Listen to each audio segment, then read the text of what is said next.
Yevgenia Sokolova adjusts the brass lamp above her workbench at 7:15 in the morning on September 14th, 1943, and the light falls across a slab of grey steel no larger than a dinner plate. It has been cut with a power saw and considerable patience from the side armour of a German Panther tank knocked out 3 weeks earlier near Belgorod. She lifts the sample with tongs still warm from the polishing wheel and carries it to the etching bath. Outside the windows of the NII-48 laboratory in Sverdlovsk, the Ural morning is cold enough that her breath fogs against the glass. Inside, the room smells of nitric acid and machine oil. She lowers the plate into the etchant, counts to 90 under her breath, and lifts it out to find, spreading through the polished cross-section like a bruise beneath skin, a mottled pattern of dark and pale steel that should never appear in armour, built to a single disciplined specification. She calls for her supervisor. He arrives within minutes, pulls a loop from his coat pocket, and stares for a long time without speaking. To understand why that pattern mattered, one must understand what the Soviet Union was trying to do with captured German armour in the fourth year of the war. By September 1943, the Battle of Kursk had ended 6 weeks earlier, and Soviet recovery crews had spent that time dragging burnt-out Panzer, 5 Panthers, off the steppe near Prokhorovka and Oboyan for study. The Panther had entered combat in July 1943 as Germany's answer to the T-34, carrying 80 mm of frontal armour and a long 75 mm gun capable of killing Soviet tanks at ranges beyond a kilometre. Soviet intelligence estimated that of the roughly 200 Panthers committed at Kursk, well over half broke down or were destroyed within the first week, and not all of those losses came from Red Army guns.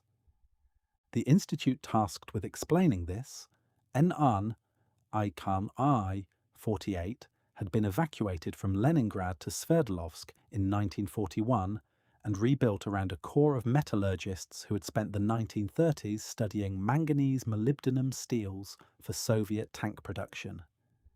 Their laboratory now received armour plate fragments by rail from every major front: Kursk, Kharkov, later Kiev. Each sample was catalogued, sectioned, polished to a mirror finish, etched in nitric acid solution, and examined under microscopes calibrated to reveal grain structure invisible to the naked eye. The Institute's director, Andrei Zavyalov, had established a standing order that any anomaly in captured German steel be reported within 48 hours, because Soviet tank designers at Chelyabinsk and Nizhny Tagil needed to know, in near real time, whether the enemy's armour was improving or degrading.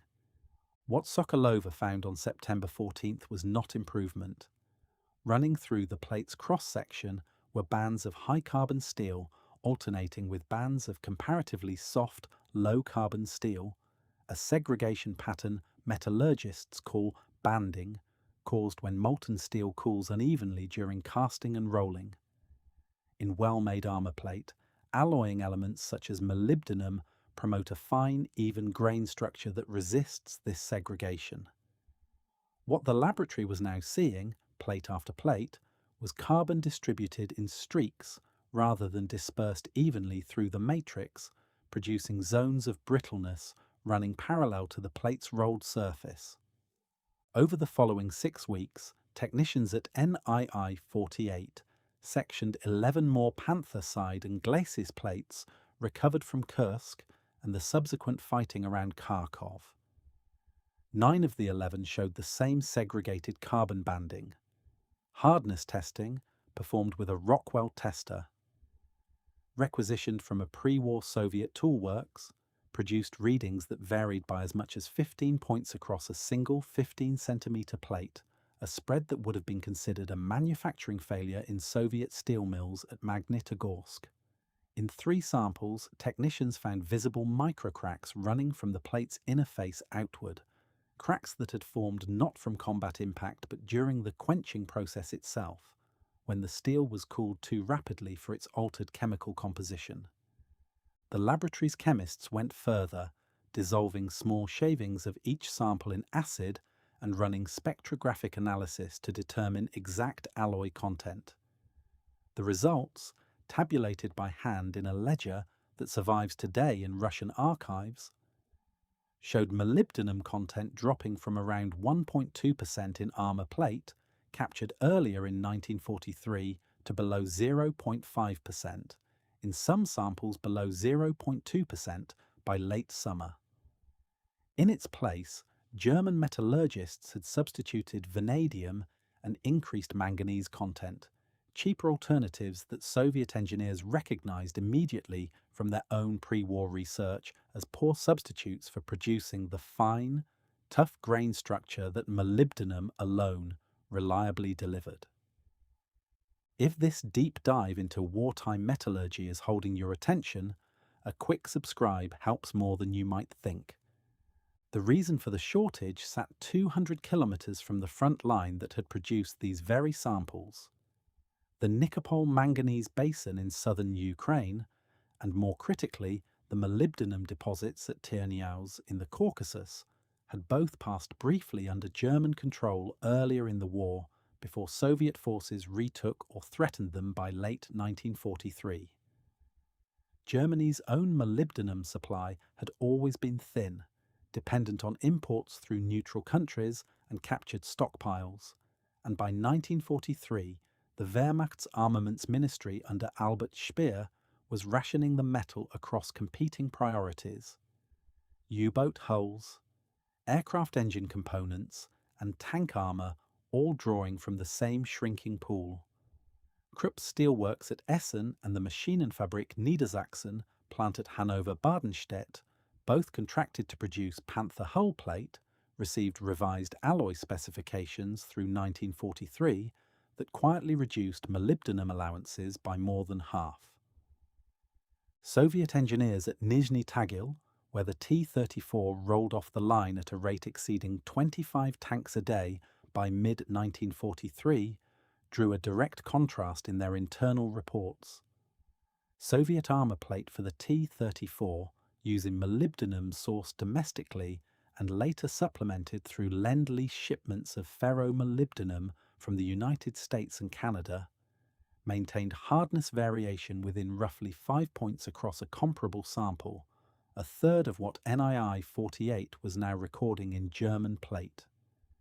Where Soviet quality control rejected roughly 3% of armour castings for hardness inconsistency, the pattern emerging from captured Panther samples suggested German inspectors were passing plate that, by Soviet standards, would have failed outright. Red Army ordnance officers in the field noticed the practical consequence before the laboratory confirmed the metallurgical cause. Reports filed by tank brigades operating captured or disabled Panthers around Belgorod described side armour cracking under 76mm anti-tank gun impacts that, on earlier production Panthers examined in spring 1943, had merely dented or deflected the same rounds. One report from a recovery unit near Tomarovka described a Panther's side plate splitting along a line roughly 40 centimetres long after a single hit that had not fully penetrated. A failure mode the report's author, unfamiliar with the underlying chemistry, attributed simply to poor workmanship. German tank crews experienced this from the opposite direction, though few had the technical knowledge to diagnose it. Panzer Regiment maintenance logs from the 2nd SS Panzer Division, recovered later in the war, recorded a rising incidence of hull cracking during transport, and even during the stress of firing the Panther's own main gun, cracks appearing near weld seams and shot traps that earlier production models rarely exhibited. Mechanics at forward repair depots in the Kharkov and later Zhytomyr sectors found themselves welding field repairs onto cracks that had no combat cause at all, simply the accumulated stress of a vehicle whose armour had lost the ductility molybdenum once provided. The consequences compounded through the autumn of 1943. As Panther production accelerated at MAN's Nuremberg works and at Daimler-Benz's Berlin Marienfelder plant, driven by Hitler's insistence on replacing Kursk losses quickly, quality control.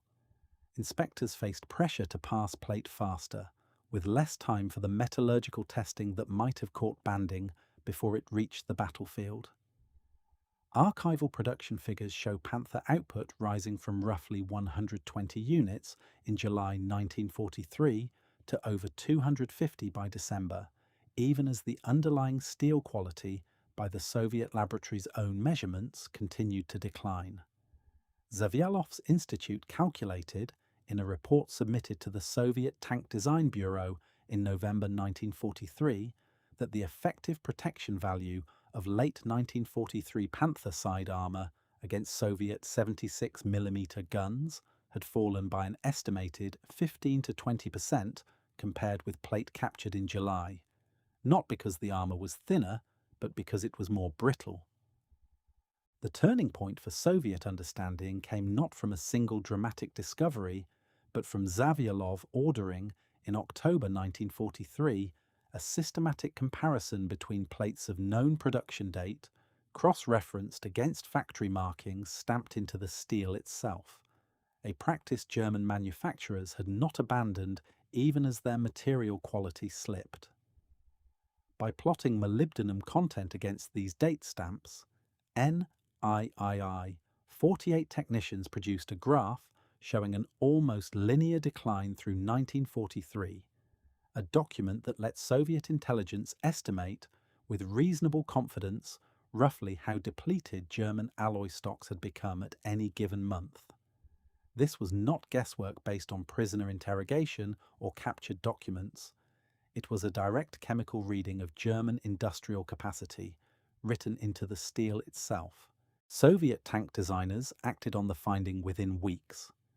Gun designers at the Central Artillery Design Bureau informed that late production Panther side armour was measurably more brittle. Recalibrated recommended engagement doctrine for T-34 and the newly fielded Su-85 self-propelled gun crews, advising flank shots at previously marginal ranges where earlier intelligence had counselled caution. Soviet armour designers, for their part, used the comparative hardness data to justify continued domestic investment in molybdenum supply chains, even as wartime shortages pressed elsewhere, a decision that shaped Soviet tank metallurgy well beyond 1943 and influenced post-war T-54 and T-55 armour specifications. By the war's final 18 months, NYI 48's captured armour archive held sectioned samples from more than 60 German tanks, Panthers, Tigers, and later Tiger IIs among them, each catalogued with hardness readings, alloy percentages, and photographs of etched cross-sections. The pattern first identified in Sokolova's sample in September 1943 held largely true through to the end of the war. German armour quality, driven by the Empire's collapsing access to molybdenum and manganese, degraded steadily even as German tank design on paper grew more sophisticated. The Institute's 1944 summary report noted, in the flat technical language typical of Soviet scientific writing, that the enemy's armour protection now depends more on thickness than on metallurgical quality, a sentence that captured, without embellishment, an entire industrial crisis inside Nazi Germany's war economy. Sokolova herself returned to that first Panther sample many times over the following 2 years, using it as a teaching specimen for younger technicians joining the Institute. She would etch a fresh cross-section, let trainees find the banding for themselves under the microscope, and ask them to calculate hardness variance before telling them what she already knew, that the pattern in the steel was, in its own quiet way, a record of a factory somewhere in Germany running short of the one element it needed most and improvising instead. On a spring morning in 1945, with the laboratory now processing samples from tanks captured deep inside German territory itself, she pulled that original September 1943 plate from storage one last time, held it briefly under the lamp, where she had first seen its pattern spread through the acid bath, and set it back on the shelf, a small slab of grey steel that had told Soviet engineers, months before any prisoner or captured document could, exactly how thin Germany's war machine had worn.